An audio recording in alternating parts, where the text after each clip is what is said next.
choke you down just like a pill.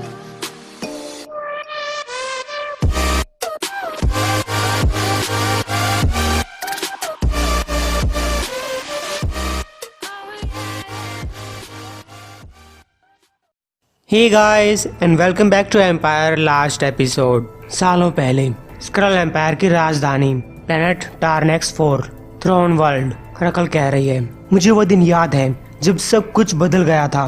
Galactus हमारे planet को खाने आया था। उस टाइम पे रकल अपनी बेटी से बोलती है द थ्रोन वर्ल्ड हार चुका है और इसके साथ ही एक ऐसी सिविलाइजेशन जिसने तारों को चूमा है। अनल ने कहा, मदर इससे पहले कि सब खत्म हो जाए मैं आपको कुछ बताना चाहती हूँ। हमारे बीच एक आखिरी सच्चाई। जब क्री वॉरियर मार्वल यहाँ पे कैद था, रकल ने कहा, मैं जानती हूँ कि तुमने हमारे दुश्मन से प्यार किया था और तुम दोनों की एक संतान भी हुई थी। ये हमारे लिए कितने शर्म की बात है। अनल कहती है, नहीं मदर, मुझे इसमें कोई शर्म नहीं लग रही। लेकिन जब एम्परर गुस्से में उस बच्चे को ढूंढ रहा था तब उस डर और कंफ्यूजन में मदर वो बच्चा वो जिंदा है। उस रात हम सबसे अंधेरी गैलेक्सी में एक वर्म हॉल के पास गए थे। वहाँ से मैंने उस बच्चे और उसकी देखभाल करने वाले को स्पेस टाइम में भेज दिया। एक ऐसा प्लेनेट जहाँ ना तो हमारी वॉर और ना ही वो गैलेक्टस पहुँच पाएगा, लेकिन शायद इस बच्चे का फादर जरूर पहुँच जाए। ये सुनकर रकल बहुत खुश हुई। तब तो बेटा हमारे लोगों के लिए अब भी एक उम्मीद बाकी है, एक एम्पायर जो टूट रहा है, नष्ट हो रहा है। शायद एक दिन तारों के अंदर से हमारा खोया हुआ राजकुमार वापिस आ जाए। अगर ऐसा होगा तो झूठी कही जाने वाली कहानियां सच हो जाएंगी। वो आधा स्क्रल और आधा क्री है। मैंने तो उम्मीद ही छोड़ दी थी, लेकिन अब काम करेगा। क्या तुम्हें पता है कि एक असंभव सपना देखना कैसा होता है? एक सपना कि तुम्हारी वजह से गैलेक्सीज एक हो रही है और इस सपने को सच करने का एक प्लान होना चाहिए। मैं उम्मीद छोड़ चुकी थी, अपने लोगों के साथ मरने के लिए तैयार थी, लेकिन अब सब कुछ बदल चुका है। अनल कहती है, मॉम आप मुझे डरा रही हैं। ओह माय गॉड, ये जगह ये टूट रही है। हमें कुछ करना होगा मदर, हमें एक शिप पे चढ़ना होगा। रकल कहती है, हमारी हर एक शिप को उस हेराल्ड ने डिस्ट्रॉय कर दिया है। हम कुछ नहीं कर सकते एनएल, मरने के लिए तैयार हो जाओ ताकि ये यूनिवर्स यकीन करे हमारे मरने की वजह से हम कहानी बन जाएंगे और तुम एक शाही शहीद। एनएल कहती है, ये यूनिवर्स यकीन करेगा?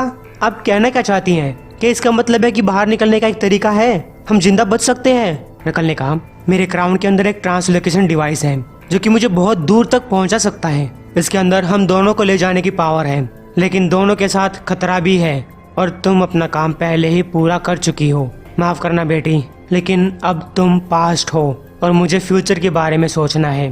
तो गाइस रकल वहाँ से भाग जाती है अनल को मरता हुआ छोड़कर। रीजन में वो ये सब बातें हर्कलिंग से कह रही थी। मुझे लगता है कि मैंने काफी बुरा किया, लेकिन मुझे एक बात की संतुष्टि है कि जब मौत आई होगी तब अनल को बिल्कुल भी दर्द नहीं हुआ होगा, क्योंकि यह सब इतनी जल्दी हुआ कि किसी को दर्द सहन करने का मौका नहीं मिला। हर्कलिंग कहते हैं, तो तुमने मेरी मदर को मर जाने दिया, तुम्हारी खुद की बेटी को।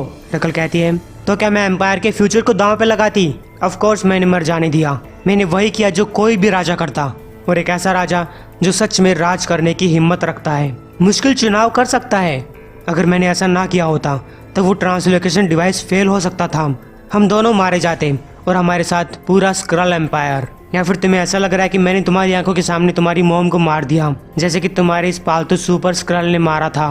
माफ करना, वो तो तुम्हारी फोस्टर मॉम थी। क्लर्ट इस बात के लिए हर्कलिंग से माफी मांगता है। हर्कलिंग कहता है, तुम चुप रहो, तुम्हारी बारी भी आएगी। और तब क्या हुआ?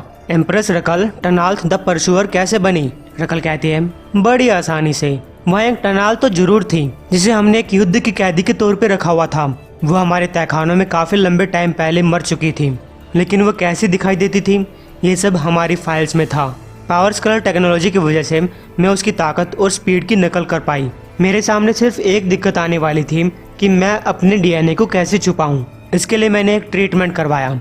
साइंटिस्ट कहता है, ये शायर एम्पायर के एक इमेज इंड्यूसर की तरह है, बस नैनो स्केल पे काम करता है। इसे आप दिमाग से कंट्रोल कर सकती हैं, उनके सबसे ताकतवर स्कैन से भी बच सकती हैं।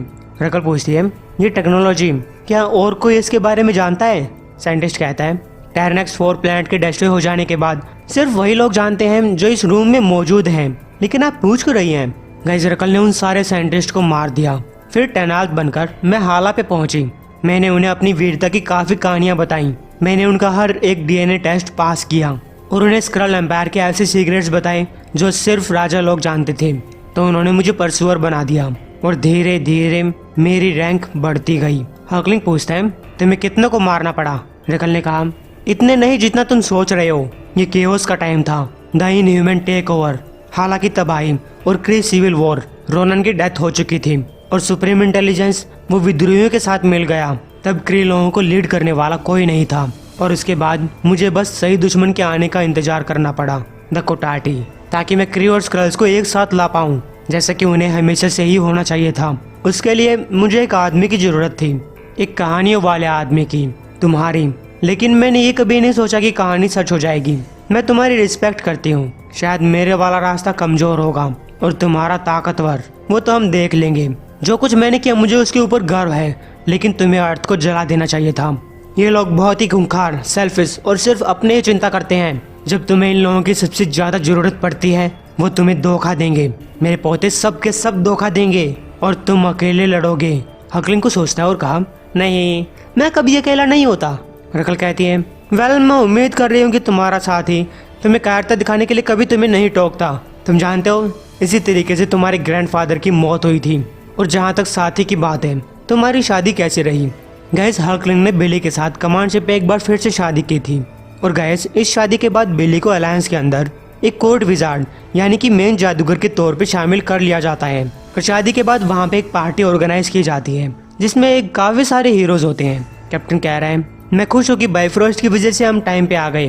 टोनी ने कहा, याद है जब हम इन बच्चों को एवेंजर्स नहीं बनने देना चाहते थे? कैप्टन ने कहा, हम सभी गलतियां करते हैं, बच्चों के साथ वैसा बिहेव करते हैं जैसा मैंने इनके साथ किया। ये मेरी गलती थी। यंग एवेंजर्स को हीरोज बनने से रोकना एक लहर को रोकने जैसा था। शायद अगर हमने इन्हें शुरू से ही ट्रेनिंग दी होती तो, टोनी कहते हैं, उन्हें रजिस्टर किया होता तो। गाइस, ये पहली सिविल वॉर की बात है जब कैप्टन और टोनी के बीच इसी सुपर ह्यूमन रजिस्ट्रेशन को लेकर एक लड़ाई मची थी। कैप्टन चाहता था कि सभी सुपर हीरोज का रजिस्ट्रेशन किया जाए। तो हाँ, ये टोनी कैप्टन के ऊपर टोंट मार रहा है। कैप्टन उसे घोरने लगा, तुम तो इसकी बात मत ही करो टोनी। टोनी हंसने लगता है। थोर ने कहा, हाँ बिल्कुल, पुराने घावों को कुदेरने के बजाय हमें काफी अच्छे काम करने चाहिए। वो टोनी को एक स्क्रलियन फ्रूट जूस देता है। गाइस, आप तो जानते ही होंगे कि टोनी शराब नहीं पी सकता। हालांकि थोर अपने लिए दारू लेकर आया है और कैप्टन के लिए बियर। कैप्टन ने कहा, चलो एक बियर तो पी ही लेता हूँ। वैसे हम किसके नाम पे टोस्ट कर रहे हैं? थोर कहता है, एक ऐसे दोस्त के नाम पे जो यहाँ पे नहीं है, जिसे हम सब याद करते हैं, मार्वल के नाम पे। हल्कलिंग मार्वल की बातें सुनकर इनको देखने लगता है। तब बिली ने आकर उसे पूछा, ठीक हो? टैडी कहता है, हाँ, बस ये सोच रहा था कि काश कि मेरा फादर भी यहाँ पे होता, या फिर मेरी मदर। काश कि मुझे उनके बारे में पता होता, काश कि मैं उनको जान पाता। बिली पूछता है, क्या तुम्हारी फोस्टर मॉम ने कभी उससे कांटेक्ट करने की कोशिश नहीं की? टैडी ने कहा, मुझे लगता है कि उसने कोशिश की होगी, लेकिन मेरा फादर वो अर्थ पे नहीं रहता था। मुझे लगता है कि मेरी फोस्टर मॉम के भेजे गए मैसेज उस तक नहीं पहुंचे होंगे। उसे यहाँ आकर अच्छा लगता। तब कैप्टन मार्वल बोलती है, सही कहा, उसे आखिरकार शांति को देखकर काफी अच्छा लगता और वो तुम लोगों के ऊपर गर्व करने वाला था। टैडी ने कहा, ये बात सुनकर मुझे काफी अच्छा लगा, खासकर उस आदमी के मुंह से जो मार्वल को अच्छी तरीके से जानता था। और सूरज को बचाने के लिए शुक्रिया। तब लोरियल एम्परर के पास आई, उसके सामने झुकते हुए कहा, मेरे लिए सम्मान की बात है कि आपने मुझे यहाँ पे इनवाइट किया और एक अक्यूजर के तौर पे काम करके मुझे काफी गर्व महसूस हो रहा है। हर्कलिंग कहता है, देखो, किसी को भी मेरे सामने झुकने की जरूरत नहीं है। और दूसरा, तुम ना सिर्फ अक्यूज बनी हो बल्कि तुम्हें अक्यूज्ड भी किया गया है। क्या तुम इस फीलिंग को समझ पा रही हो? पावर के साथ मिली रिस्पॉन्सिबिलिटी को महसूस कर सकती हो? जब तक तुम ऐसा कर पाओगी तब तक तुम इस हैमर के लिए हमेशा ही वर्दी रहोगी।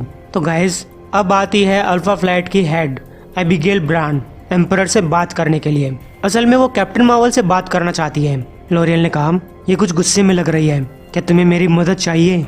लेकिन कैरोल कहती है, मैं इसको जानती हूँ, हम दोस्त हैं, है ना? गाइस, एबिगेल गुस्से में दिखाई दे रही है। हम दोस्त हैं? कैरोल ने कहा, अरे यहाँ पे झगड़ा करने की जरूरत नहीं, जो भी बात है हम आराम से मिलकर करेंगे। एबिगेल ने कहा, तो तुम ये भी नहीं जानते कि मैं क्या बात करने के लिए यहाँ पे आई हूँ? क्या मुझे तुम्हें बताना पड़ेगा? डैनवर्स, कोटाटी ने मून पे कॉलोनी बना ली, एक पूरा गार्डन खड़ा कर दिया, वो भी हमारे स्कैन से छिप छिपाकर। और अल्फा फ्लाइट को तब जाकर इसके बारे में पता चलता है जब अर्थ पे अटैक शुरू हो चुका था। कैरोल कहती है, माफ करना, मुझे लगा ये लोग दोस्त होंगे, मैं तुम्हें इसकी जानकारी देने वाली थी। एबिगेल कहती है, तुम मुझे इसकी जानकारी देने वाली थी? गैस, उसने कैरोल को एक जोरदार चाटा मारा। वहाँ मौजूद सभी के सभी लोग कैरोल की तरफ देखने लगे। एबिगेल ने कहा, अब तुम्हें बात समझ में आई? क्योंकि मैं एक बात तुम्हारे कान में डालना चाहती हूँ। दुख तो इस बात का कि मुझे तुम्हें बताना पड़ रहा है। तुमने लगभग 1 साल तक अल्फा फ्लाइट को बिना सोचे समझे चलाया। तुम हमें एक बैकअप प्लान के तौर पे यूज नहीं कर सकती। अल्फा फ्लाइट काम नहीं कर सकती अगर तुम लोग हमसे जानकारी छुपाते हो। एक भी सुपर हीरो ने हमें इस बारे में नहीं बताया। जैसे ही तुम्हें कोटाटे के बारे में पता चला था, अगले ही सेकंड हमें बताना चाहिए था, लेकिन नहीं। तुम लोग अपने आप को बेहतर समझते हो। कितने लोग मारे गए कर्नल, कितने लोग मारे गए क्योंकि 7 लोगों ने मिल बैठकर इस प्लांट की किस्मत डिसाइड की। हकलिंग कहता है, हाँ ठीक है, हम तुम्हारी बात समझ चुके हैं, लेकिन इन सब बातों के लिए ये सही जगह और टाइम नहीं है। जिसपे क्रू और स्कल्स ने कहा, सही कहा, हमारे यहाँ पे एक फाइटिंग अरेना है। एबिगेल कहती है, माफ करना योर मैजेस्टी, मैं आपको विश्वास दिलाती हूँ कि ऐसा कभी नहीं होगा, क्योंकि मैं छोड़ के जा रही हूँ।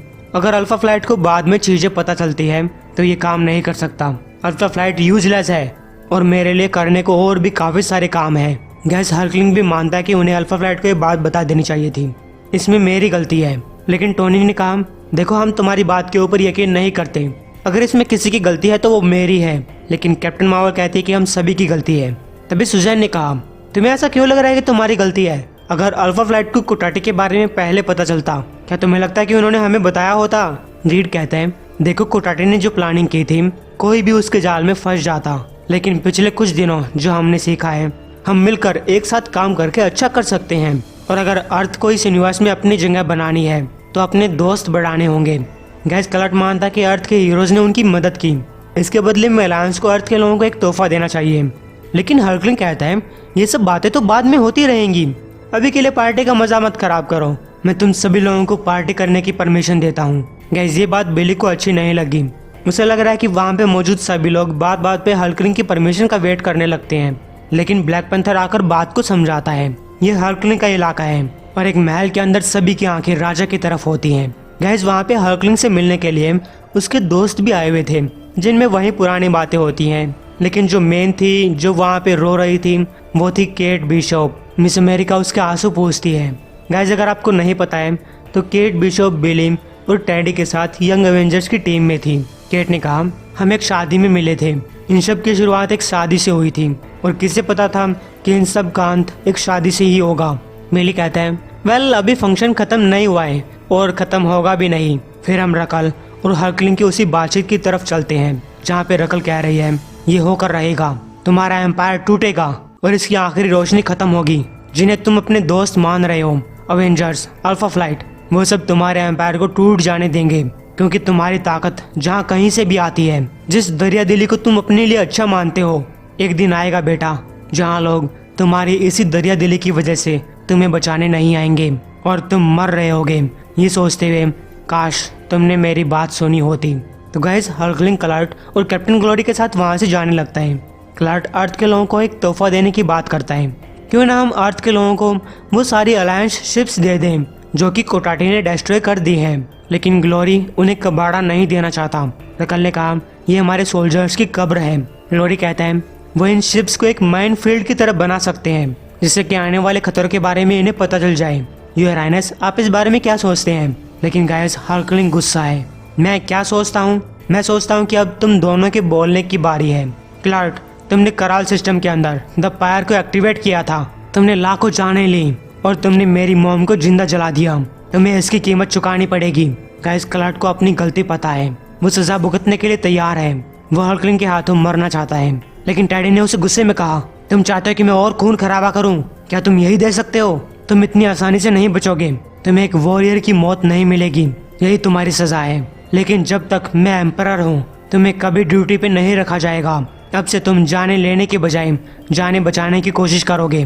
तब शायद एक दिन तुम्हारा पछतावा पूरा हो जाए, या फिर नहीं भी होगा तो मुझे कोई फर्क नहीं पड़ता। दफा हो जाओ यहाँ से। फिर वो कैप्टन ग्लोरी से कहता है, तुम्हारी भी यही पनिशमेंट है, क्योंकि ग्लोरी ने रकल का साथ दिया था। लेकिन ग्लोरी पनिशमेंट से मना कर देता है। क्लर्ट ने कहा, तुम एक आदेश को ठुकरा नहीं सकते। जिसपे ग्लोरी कहता है, तुम एक स्क्रल हो, तुम बदल सकते हो, लेकिन मैं एक क्री सोल्जर हूँ, मैं शांति के लिए पैदा नहीं हुआ। हगलिंग कहता है, तुमने देशद्रोह किया है। अगर तुम मेरा ऑफर नहीं मानते तब तुम्हें कानूनी रूप से सजा दी जाएगी। ग्लोरी कहता है, कम से कम आपको ये तो पता होगा कि आप मुझे कहाँ पे ढूंढ सकते हैं। मैं एक क्री सोल्जर हूँ, शायद सबसे बेस्ट, आपकी सर्विस के लिए एक जिंदा हथियार। आप इस हथियार को तब तक साइड रख सकते हैं जब तक आपको जरूरत ना पड़े, लेकिन हम दोनों जानते हैं कि आपको मेरी जरूरत पड़ेगी। यकीन करिए, एक दिन मैं आपको मरने से बचा रहा हूँगा।